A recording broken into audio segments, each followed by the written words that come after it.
the Chase Thomas Podcast, for people who have nothing but time to kill. Feels like Tennessee's been in the market for an offensive tackle, like in the portal every single offseason. Heupel's been here. It doesn't feel like for the first time that probably won't be the case. As long as they like the development they've had, for Bennett Warren over the course of this year. Ethan, call your shot. Who leads the Vols of the Vols wide receivers in touchdowns this season? It's whoever ends up being the X receiver between Thornton and Brazzell. I mean, yeah, they're both the 6'5" guys. I've seen some people say it's going to be Squirrel. I just feel like Nico's skill set is going to not pander, but for lack of a better word, more towards Brazzell and Thornton. I don't know. I got a feeling about Thornton. I'm not sure if it's going to be him. I mean, you can make the argument that it's one of like four dudes, right? I don't necessarily think Brew McCoy is probably going to be in there. Maybe the top three between Squirrel, Thornton, and Brazzell. But I mean, you can make the legitimate argument for any of them, man. You've got a quarterback that can finally hit the deep ball for Squirrel. You've got, a guy out of Tulane and Brazzell who has been impressing in the offseason, but it's against Tennessee's secondary that is, going to be questionable at best moving into the season, especially at safety. That's going to be so interesting, man. There's so many guys on there that could put up a lot of yards, and it's going to be really exciting to watch it unfold. Ben McKee on the Go Vols 247 pod made this point when on Saturday I was going to pick up dinner for the wife and I'm riding around, and he made a call here of comparison to Thornton, and I'm mad at myself for not putting the 2 and 2 together, because I'm like that's a great comparison of like all you need from Thornton is Javonte Payton, where Javonte, like, Thornton doesn't have to be a go-to guy, he doesn't have to play a lot. He's got the track speed. If he's just comfortable on the outside like Javonte was, where first play against Kentucky, he's gone, touchdown, sets the game in motion. Like, he had some big plays at the Alabama game. Like, he had like 6 touchdown catches on 18 total catches for the year. Like, yeah. It was something wild. Like, every 3 catches was a TD for Javonte. Like, if that is what Thornton has this kind of year, like, I think you take that 10 times out of 10. Like, I think I love the comp, because I'm like, I could see that for Thornton is the Javonte, like a better version, or maybe a souped up version of Dante or of Javonte Payton. My guess is still, if I had to leave, is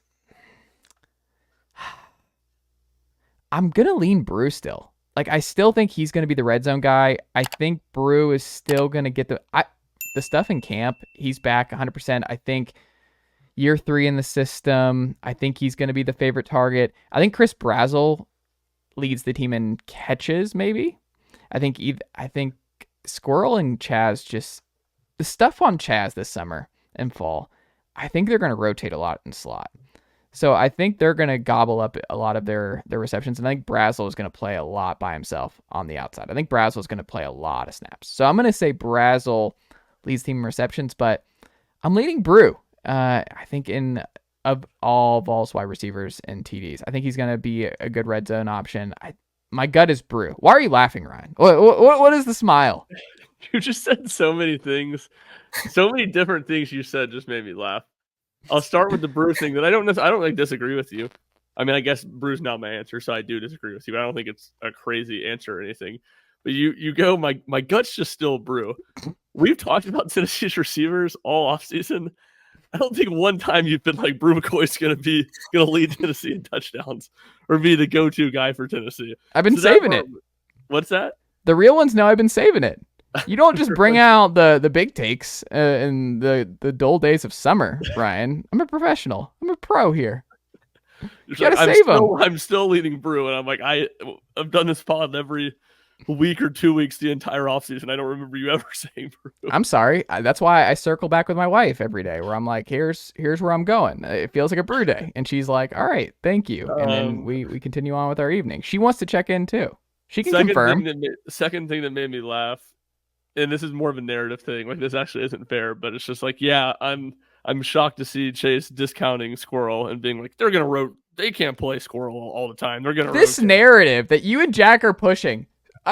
I'm a pro Squirrel person on this podcast. I am saying the Chaz hype seems pretty legit, and I think they're going to rotate. I think Chaz is going to get on the field in the slot. I think he's going to cannibalize some of his snaps and his targets. That's my gut. And I think I don't necessarily agree with it, but I think again that's a perfectly fair take. But just the narrative does not. I mean, it's pretty accurate narrative.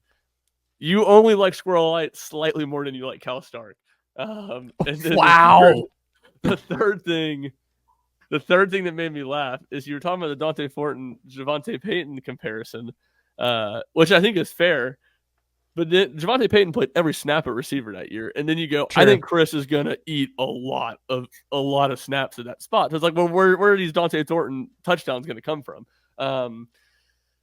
I don't know. Maybe I deflect by laughing at Chase because I just have no answer here. I guess I would go Chris Brazzell, but I don't really feel good about anything. My take that I will have, Ethan Davis will be top 3 on Tennessee's team in receiving touchdowns this season. If he can stay healthy, I agree. Yeah. Maybe even top 2. Because it almost feels like, to use your phrase there with Squirrel and Chaz, like I could just see so many of these touchdowns I could see it all figuring out, but I'd see some of it just kind of cannibalizing itself a little bit, where Tennessee just has different options to go to, and I could see a 7-8 touchdown Ethan Davis season, potentially being the second most. Nicely done, nephew. The Chase Thomas podcast. Hell yeah.